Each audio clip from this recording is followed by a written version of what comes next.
오늘은 2022년 12월 18일 주일입니다. 이렇게 귀한 주일을 너무도 좋은 우리 성도님들과 함께 주일 예배를 드리게 되어 얼마나 감사하고 기쁜지 모릅니다. 또한 오늘은 성탄을 한 주 앞둔 주일이기도 합니다. 성탄의 기쁨이 온 세계 모든 사람들에게 가득 임하기를 축원합니다. 오늘 말씀의 제목은 죄가 없는 사람은 행복한 사람이다 라는 제목이며, 본문 성경 말씀은 디모데전서 5장 24절에서 25절까지 말씀입니다. 여러분, 오늘 말씀을 우리 같이 합독하도록 하겠습니다. 어떤 사람들의 죄는 밝히 드러나 먼저 심판에 나아가고 어떤 사람들 죄는 그 뒤를 따르나니, 이와 같이 선행도 밝히 드러나고 그렇지 아니한 것도 숨길 수 없느니라. 아멘. 오늘 본문 24절 말씀을 보면은 자신이 행동한 일은 반드시 드러난다는 것입니다. 시간의 차이는 있을 수 있지만 죄는 반드시 드러난다는 것입니다. 그러므로 사람이 깊이 생각해야 하는 것이 있습니다. 자신이 저지른 죄가 지금 숨겨졌다고 해도, 지금 발견되지 않았다고 해도 없어지거나 모르는 것이 아니라는 것입니다. 반드시 미래 어느 시간에 드러나게 된다는 말씀인 것입니다.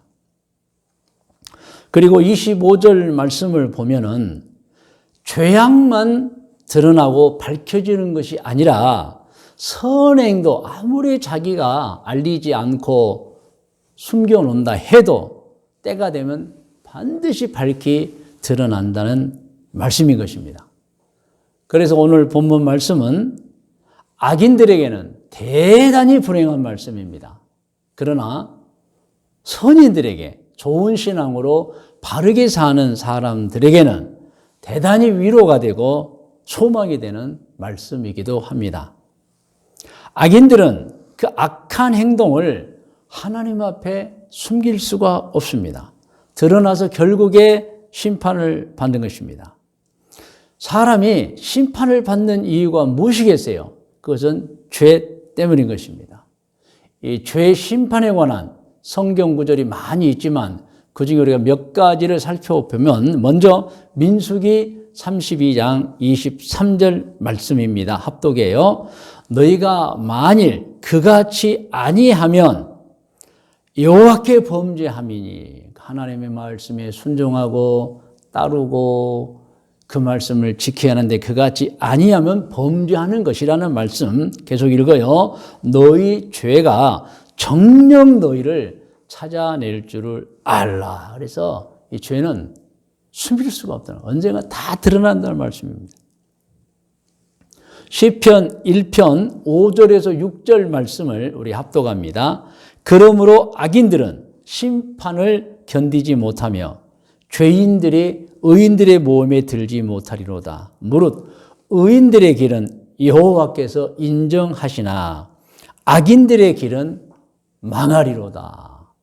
여러분, 이렇게 분명하게 오늘 본문 말씀인 디모데전서 5장 24절과 25절 말씀처럼 의인들의 길은 여호와께서 인정하시나 악인들의 길은 망한다고 분명히 성경에 나와 있습니다.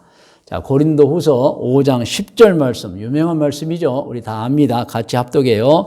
이는 우리가 다 반드시 그리스도의 심판대 앞에 드러나 각각 선악간에 그 몸으로 행한 것을 따라 받으려 함이라. 그래서 여러분, 우리가 행한 모든 것은 결코 없어지지 않는다는 거예요. 잠시는 숨겨놓을 수 있고 잠시는 좀 묻혀놓을 수 있어요.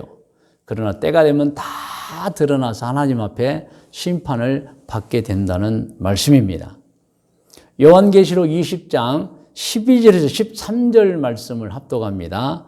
또 내가 보니 사도 요한이 환상 가운데 앞으로 되어질 일을 보는 거예요. 죽은 자들이 큰 자나 작은 자나 그 보좌 앞에 서 있는, 이건 모든 사람을 뜻합니다. 책들이 펴 있고 또 다른 책이 펴졌으니고 생명책이라. 다른 한 권은 심판의 책. 죽은 자들이 자기 행위를 따라 책들에 기록된 대로 심판을 받으니, 어떤 상황입니까? 13절, 바다가 그 가운데서 죽은 자들을 내주고 옵니다. 그러니까 여러분, 바닷속에 침전되어 있는, 가라앉아 있는 모든 것들이 어느 날 다 여러분 떠올려진다는 것이고, 또 사망과 음부도, 이건 사실 지옥을 말합니다. 이 지옥에 떨어져 있는 자들의 죄도 그 가운데서 죽은 자들을 내주매 죄가 다 드러나는 거예요. 각 사람이 자기 행위대로 심판을 받고, 이렇게 성경을 보면은 사람이 행한 죄에 반드시 드러나서 심판을 받게 된다고 가르쳐주고 있습니다. 그러므로 우리는 분명하게 알아야 합니다. 심판이 있기 때문에 죄를 져서는 안 되고, 또 죄를 진 사람은 꼭 회개해서 지은 죄를 용서받아야 하는 것입니다. 하나님의 말씀을 보면은 어떤 죄를 범했다 해도 그 사람이 진심으로 지은 죄를 회개하면 하나님께서 용서를 해 주신다고 한 것입니다.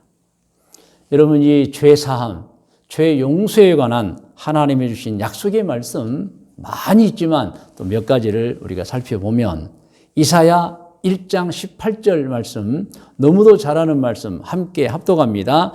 여호와께서 말씀하시되, 오라 우리가 서로 변론하자.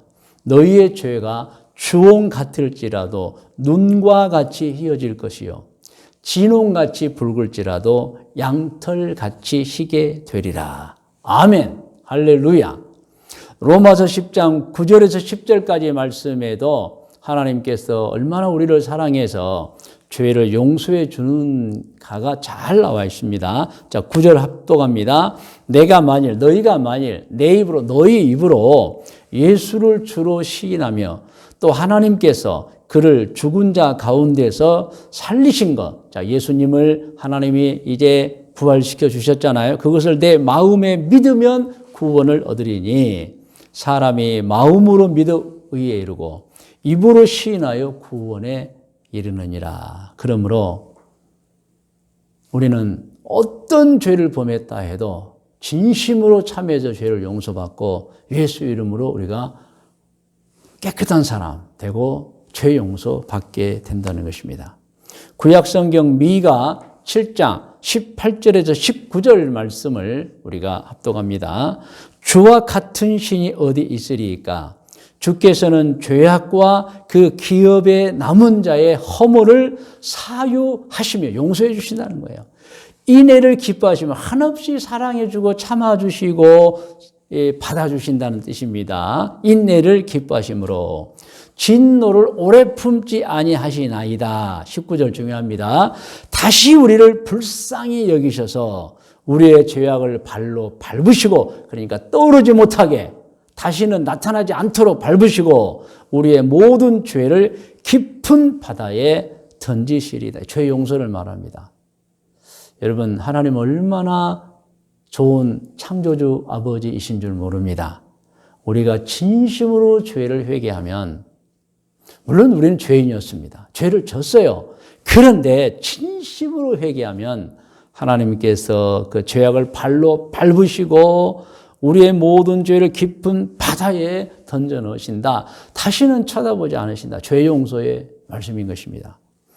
요한일서 1장 8절로 9절 말씀은 합독합니다. 만일 우리가 죄가 없다고 말하면 스스로 속이고 또 진리가 우리 속에 있지 아니할 것이요. 만일 우리가 우리 죄를 자백하면, 진심으로 참여하는 것이죠. 그는 미쁘시고 의로우사 우리 죄를 사하시며 우리를 모든 불의에서 깨끗하게 하실 것이요. 아멘. 할렐루야. 여러분, 그러므로 사람이 스스로 생각해보고 자신을 점검해서 자신에게 죄가 없다 하고 선포할 수 있는 사람은 정말 행복한 사람이라는 것입니다. 여러분, 죄를 범하면 어떻게 되죠? 반드시 심판을 받습니다. 그런데 여러분, 죄가 없는 사람은 어떻게 됩니까? 심판을 받지 않습니다. 그렇기 때문에 여러분, 죄가 없는 사람은 행복한 사람이라는 것입니다. 할렐루야. 여러분, 절대 죄가 없어야 합니다. 죄를 짓지 않아야 합니다.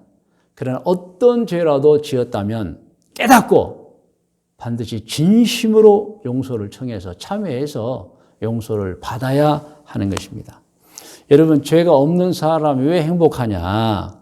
죄를 범하면 반드시 그 죄가 밝혀진다고 성경에 나와 있잖아요. 실제로 그렇습니다. 그런데 여러분, 죄가 없는 사람은 밝혀질 죄가 없는 거예요. 그럼 부끄러움도 당하지 않습니다. 여러분, 숨겨놓았다가 그게 드러나면 얼마나 부끄럽습니까? 그런데 여러분, 죄가 없는 사람은 드러날 것도 없어요. 그러므로 죄가 없는 사람은 행복한 사람이라는 것입니다. 할렐루야. 또 있습니다. 여러분, 죄를 보면 어떻게 됩니까? 형벌을 받습니다. 그런데 죄가 없는 사람은 형벌을 받지 않습니다. 그래서 죄가 없는 사람은 행복한 사람입니다. 죄를 보면 어떻게 되지요? 천국에 가지 못하고 지옥에 떨어지게 됩니다. 그런데 죄가 없는 사람은 당연히 천국에 가지요. 그러므로 죄가 없는 사람은 행복한 사람이라는 것입니다. 그리고요, 스스로 생각해보고 점검해서 나는 죄가 없다. 이런 사람들의 행복을 한 가지 더 말씀드리면, 죄가 없는 사람은요, 가족들을 괴롭히지 않습니다. 죄가 없는 사람은 절대로 같이 사는 가족들을 괴롭히지 않습니다. 그리고 가족들에게 고통을 주지 않습니다. 가족들에게 스트레스를 주지 않아요.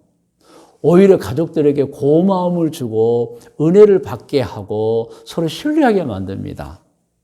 행복을 주는 사람이라는 것이죠. 그래서 여러분, 죄가 없는 사람은 행복한 사람이에요. 근데 죄인들은 어떻게 됩니까? 가족들을 괴롭힙니다. 고통을 줍니다. 스트레스를 줍니다. 못 살아요, 여러분. 살기 힘들어요. 여러분, 가장 가까이 사는 가족들에게 죄가 있으면 힘들어요, 여러분. 지나가는 사람에게 죄가 있으면 저녁에 안 보면 되고 그 다음날도 안 보면 되지만 가족은 매일 보아야 돼요. 그런데 여러분, 그 가족들에게 죄가 있으면 얼마나 비참하고 힘듭니까? 그러므로 여러분, 정말 행복은 우리 가족들 가운데 죄인이 없었으면 하는 거예요. 그러면 가족들이 고통당할 일도 없고 스트레스 받을 일도 없고 여러분, 아파할 일도 없어요. 그러므로 죄가 없는 사람은 행복한 사람인 거예요. 저를 한번 따라해 주시면, 죄가 없는 사람은 행복한 사람입니다. 할렐루야. 이제 오늘 말씀의 묵상과 적용 고면입니다. 오늘 말씀의 제목은 죄가 없는 사람은 행복한 사람이다. 다 들었지요? 본문 말씀은 디모데전서 5장 24절로 25절, 모든 죄는 다 드러난다. 그런데 죄만 드러나는 게 아니고 선행도 드러난다. 제가 서두에 말씀드렸죠. 그래서 디모데전서 5장 24절로 25절 말씀은 악인들에게는 대단히 불행한 말이에요. 그런데 여러분, 선을 행하는 사람들에게는 그렇게 위로가 되고 소망이 되는 말씀이 어디가 있습니까? 할렐루야. 여러분, 죄가 없는 사람은 행복한 사람입니다. 그러나 이 말씀을 제가 드리고 싶어요. 이 말씀을 기억하면서 안타깝고 한편은 매우 두렵다는 것도 말씀을 드립니다. 로마서 3장 23절 말씀입니다. 우리 합독합니다. 모든 사람이 죄를 범하였음에 하나님의 영광에 이르지 못하더니. 실제로 그런데 과연 죄가 없는 사람이 있느냐? 성경은 부정적으로 말씀하는 거예요. 거의 없다는 거예요, 여러분. 거의 없다. 여러분, 그러나 진심으로 죄를 회개하기만 하면 어떻게 됩니까? 이제 오늘 로마서 3장 24절에 보면 같이 합독합니다. 그리스도 예수 안에 있는 속량으로 말미암아 죄 용서입니다. 하나님의 은혜로 값없이 의롭다 하심을 얻은 자 되었느니라. 23절 말씀을 보면 정말 안타깝고 매우 두려운 말씀이에요. 모든 사람이 죄를 범하였음에 하나님의 영광에 이르지 못하더니, 그런데 여러분 24절을 읽어보면 진심으로 예수님을 구세주로 믿고 자기 죄를 참여한 사람의 죄는 다 용서가 된다는 말씀인 것입니다. 거룩하신 하나님 아버지의 은혜로 예수님께서 세상에 오셔서 십자가의 죽으심으로 인류가 죄 때문에 받을 모든 죄의 형벌을 대신해 주었기 때문인 것입니다. 할렐루야. 그래서 누구든지 자신의 죄를 회개하면 예수님 때문에 용서를 받는 것입니다. 그러나 다시는 죄를 짓지 말아야 합니다. 할렐루야. 여러분, 신앙인은, 특별히 죄를 용서받은 신앙인은 그러므로 해야 할 일이 있습니다. 죄를 반복해서 짓지 않겠다는 생각을 해야 돼요. 그리고 생각에 그치지 마시고 각오하고 결단해야 됩니다. 난 절대로 죄를 지으면 안 되겠다. 가장 좋은 방법 제가 알려드린 바 있죠. 아침에 잠자리에 일어나면서부터 우리가 하나님께 1차적 첫 번째 예배를 드릴 때 하나님 오늘 하루를 주셔서 감사합니다. 오늘 하루도 하나님의 뜻대로 살겠습니다. 그리고 기도할 것. 하나님 오늘 또 어떤 죄도 짓지 않기를 원합니다. 그렇게 살겠습니다. 하나님 오늘 또 어떤 죄도 짓지 않게. 오늘 누구를 만나도 화평하고 화목하고 싸우지 않겠습니다. 오늘도 죄 짓지 않겠습니다. 이런 기도를 하고 하루를 시작해야 됩니다. 여러분 오늘 또 누구를 만나도 선대하고 존중해주고 싸우지 않고 절대로 오늘 죄 짓지 않겠습니다라고 아침에 눈 뜨자마자 하나님께 감사 기도하고 사도신경으로 신앙을 고백하고 그리고 이런 결단의 기도를 드린 분의 하루하고 아무 생각 없이 그냥 일어나서 하루를 보내는 사람하고 여러분 어떻게 되겠습니까? 여러분 사람이 각오와 결단이 없으면 그냥 죄 짓기 쉽습니다. 그래서 사람은 각오도 하고 결단도 하고 그리고 또 해야 될 일이 어떻게 하면 내가 죄를 짓지 않을까 하는 생각도 좀 생각해보고 방법도 구상해서 정말 죄 짓지 않도록 노력해야 됩니다. 할렐루야. 여러분 오늘은 성탄절을 하루 한 주 앞둔 주간이라고 제가 이미 말씀드렸습니다. 이제 사람들의 죄를 용서해서 구원해 주시기 위해서 2000년 전에 예수님께서 오신 날이 한 주 앞으로 다가왔습니다. 진심으로 2000년 전에 인류를 구원해 주시기 위해서는 예수님의 탄생을 기뻐합니다. 할렐루야. 다시 한번 강조합니다. 여러분 성탄을 한 주 앞둔 우리들 마음에 결단하고 다짐하고 각오해야 됩니다. 그리고 오늘 본문 말씀을 기억해야 됩니다. 죄가 없는 사람은 행복한 사람이다. 죄가 있는 사람은요, 불행한 사람이죠. 자신도 불행하고 제일 가까이 있는 가족들도 불행하게 만들고 자기와 만나는 모든 사람을 불행하게 만들어버리는 거예요. 그러나 여러분 죄가 없는 사람은 정말 행복한 사람입니다. 여러분 절대로 이 죄를 지으면 심판을 받는다는 사실을 알고 살아야 됩니다. 그리고 여러분 이것도 꼭 기억하십시오. 죄를 짓지 않겠다는 각오와 결단, 다짐이 없으면 아주 쉽게 죄를 지어버립니다. 그러므로 매일 다시 반복해서 말씀드리면 죄를 짓지 않겠다는 각오와 결단 그리고 기도를 하고 살아야 하는 것입니다. 여러분 아무도 우리 자신의 인생을 대신해 주지 않습니다. 내 인생은 내가 사는 것이며 내 책임이고 누구를 탓할 수가 없습니다. 나중에 지옥에 떨어져서 아무개 때문에 내가 지옥에 왔다고 아무 소용 없습니다. 여러분 그러므로 우리 자신들의 인생을 소중하게 여기고 정신 바짝 차리고 정말 좋은 믿음으로 선한 행동으로 살아야 합니다. 그렇게 살아야 여러분 구원도 받고 상급도 받을 수 있는 것입니다. 그러므로 여러분 매일매일 여러분 깊이 생각해야 됩니다. 정말 내가 죄가 있느냐 없느냐 매일 밤 생각해 보시고, 그리고 또 하루를 시작할 때 하나님 저는 절대로 죄 짓지 않겠습니다. 좋은 일만 하고 살겠습니다. 여러분 그렇게 하나님 앞에 고백도 하고 다짐도 드리고 기도도 하며 출발해야 하는 것입니다. 여러분 그래서 우리가 좋은 열매를 많이 맺어서 언젠가 하나님을 뵐 때 또 칭찬받고, 그리고 이 세상에 사는 동안 우리 가족과 더불어 주변 사람들을 아주 기쁘고 행복하게 해주고, 또 우리 자신도 존경을 받고, 저는 그런 인생을 살아야 합니다. 그것이 바로 우리 하나님을 믿는 예수 그리스도로 말미암아 지난 죄를 용서받은 우리 신앙인들의 삶의 자세, 태도인 것입니다. 할렐루야. 여러분 오늘도 이 말씀 꼭 기억하면서 우리 같이 기도할 수 있도록 하겠습니다.